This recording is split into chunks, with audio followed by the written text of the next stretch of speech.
Welcome to simple life style. இன்றைக்கி நம்ம இட்லி தோசைக்கு சாப்பிட்ற மாதிரியான கத்திரிக்காய் தக்காளி கடையல் எப்படி செய்கிறதுன்னு பார்க்கலாம்.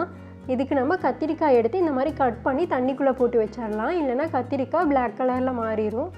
இங்கே 6 கத்திரிக்காய் எடுத்திருக்கோம். இந்த மாதிரி கட் பண்ணி நம்ம தண்ணியில் போட்டு வச்சிடலாம்.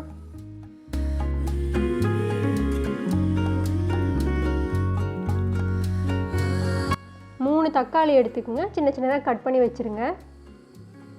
குக்கரில் தேவையான அளவு தண்ணி ஊற்றிக்கலாம். இட்லி தோசைக்கு செய்கிற மாதிரி இருந்தால் இந்த மாதிரி தண்ணி கொஞ்சம் அதிகமாகவே ஊற்றிக்குங்க. சாப்பாட்டுக்கு செய்கிற மாதிரி இருந்தால் தண்ணி இன்னும் கம்மியாக ஊற்றிக்கணும். இப்போ கத்திரிக்காயும் தக்காளியும் உள்ளே சேர்த்திக்குங்க. 4 வரமிளகாய் சேர்த்திருக்கோம். நீங்கள் வேணால் 3 பச்சை மிளகாய் சேர்த்திக்குங்க.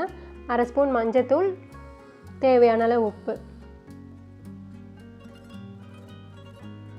இப்போ நம்ம குக்கரை மூடி வச்சிடலாம்.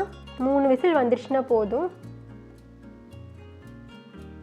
விசில் வந்துடுச்சு, நமக்கு இது நல்லா வெந்துடுச்சு. இப்போ மற்ற எடுத்து நல்லா இந்த மாதிரி கடைஞ்சிருங்க. இல்லை அப்படின்னா மேஷர் இருந்தால் எடுத்து மேஷ் பண்ணி விட்டுருங்க.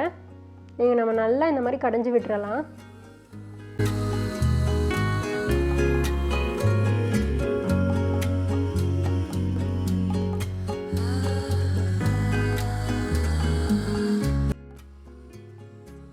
கடைஞ்சாச்சு, அவ்வளோதான். இப்போ கடாயில் தேவையான அளவு எண்ணெய் ஊற்றிக்குங்க. 1 ஸ்பூன் கடுகு சேர்த்திக்குங்க.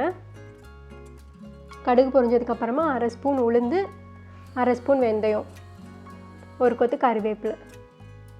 இப்போ இதெல்லாம் நல்லா கலர் மாதிரி வரட்டும்.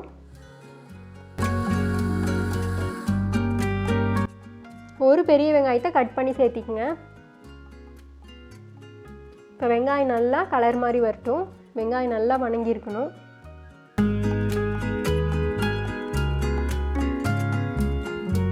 இப்போ வெங்காயம் நல்லா கலர் மாதிரி வணங்கிருச்சு. இந்த ஸ்டேஜில் நம்ம கடைஞ்சி வச்சுருந்ததை எடுத்து உள்ளே சேர்த்திக்கலாம்.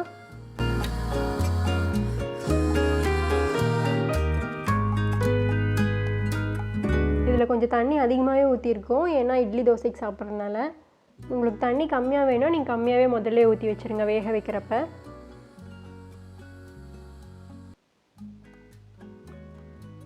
ஒரு ஸ்பூன் மிளகாத்தூள் சேர்த்திக்கலாம். காரத்திற்கு ஏற்ற மாதிரி நீங்கள் அதிகமாக வேணுமோ கம்மியாக வேணுமோ சேர்த்திக்கங்க. இப்போ இதை நல்லா மிக்ஸ் பண்ணி விட்டுருங்க.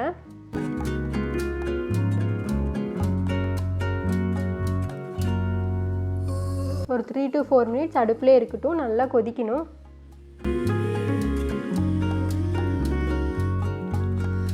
அவ்வளோதான், நல்லா கொதி வந்துடுச்சு. இப்போ நம்ம ஸ்டவ் ஆஃப் பண்ணிடலாம். இந்த ரெசிபி பிடிச்சிருந்தா மறக்காமல் நம்ம சேனலை சப்ஸ்கிரைப் பண்ணிடுங்க.